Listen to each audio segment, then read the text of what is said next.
కొంచెం ఓకే. ప్రజలకు జరుగుతున్న అన్యాయం పైన గలం విప్పేందుకు ఇక్కడ సమావేశం.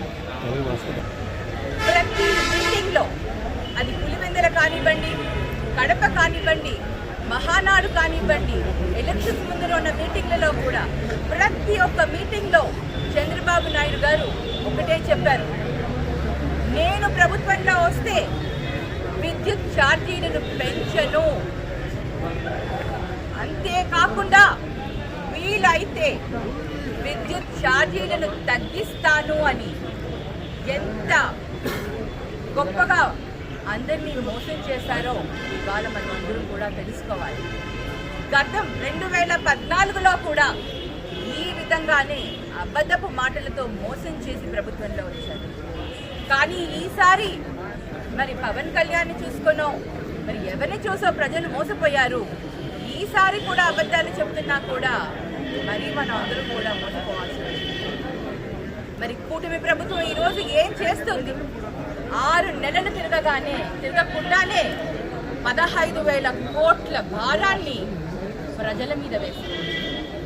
అంతేకాకుండా విద్యుత్ ఛార్జీలతో బాధుడే కాకుండా మరి ఏదైతే ఎస్సీ ఎస్టీలకు కనీసమైన 200 యూనిట్ల ఉచిత విద్యుత్ని అందించాలో దానిని కూడా పట్టించుకుంటుంది.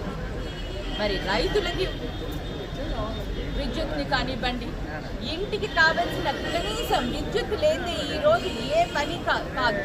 అటువంటిది ప్రతిదీ కూడా ఆయన ఈ విధంగా పెంచుకుంటూ పోతూ మరి మేనిఫెస్టోని ఒక భగవద్గీతగా భావించే మన పార్టీ ఎక్కడ?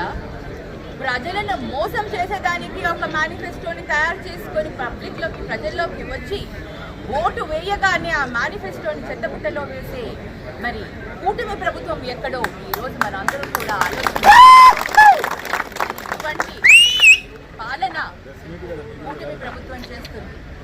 కేవలం కూటమి ప్రభుత్వానికి కావలసింది ఒకటి, ప్రజలు ఎలా ఉన్నారు, వారికి కనీస సౌకర్యాలు ఉన్నాయా లేదా, రైతులు ఎలా ఉన్నారు, వాళ్ళకి కావలసిన సౌకర్యాలను అందిస్తున్నామా లేదా, చదువుకునే పిల్లలకి మన బాధ్యతగా వారికి ఏదైనా అభివృద్ధి చేస్తున్నామా, వైద్యం కోసం మనం ఏమన్నా తీసుకుని వస్తున్నామా, ఆరోగ్యశ్రీని ఇంకా అభివృద్ధి చేద్దామా అనే ఆలోచన అస్సలు లేదు.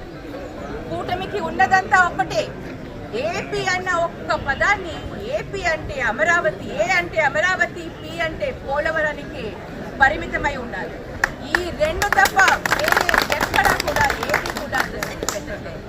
మరి ఈరోజు ప్రతిపక్ష హోదా ఇవ్వకున్నా కూడా ప్రతి ఒక్క కార్యకర్త, ప్రతి ఒక్కరూ కూడా వారు ముందుకు వచ్చినందుకు వారందరికీ కూడా మనస్ఫూర్తిగా హృదయపూర్వకంగా వాళ్ళందరికీ కూడా కృతజ్ఞతలు తెలియజేసుకుంటూ ప్రజల కోసం ఎన్ని ఉద్యమాలకైనా మనం సిద్ధంగా ఉన్నామని ఈరోజు తెలియజేసుకుంటూ ఈరోజు మరి ఆఫీసర్లకి మా వినతి పత్రం ఇచ్చేందుకు ఇక్కడికి రావడం జరిగింది.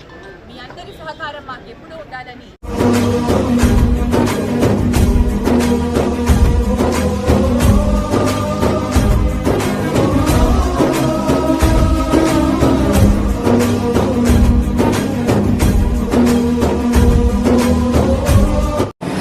అందరూ నమస్కారం అండి, నేను మీ anchor Ravi. Please subscribe to Nandyal news 9. Please subscribe to Nandyal news 9.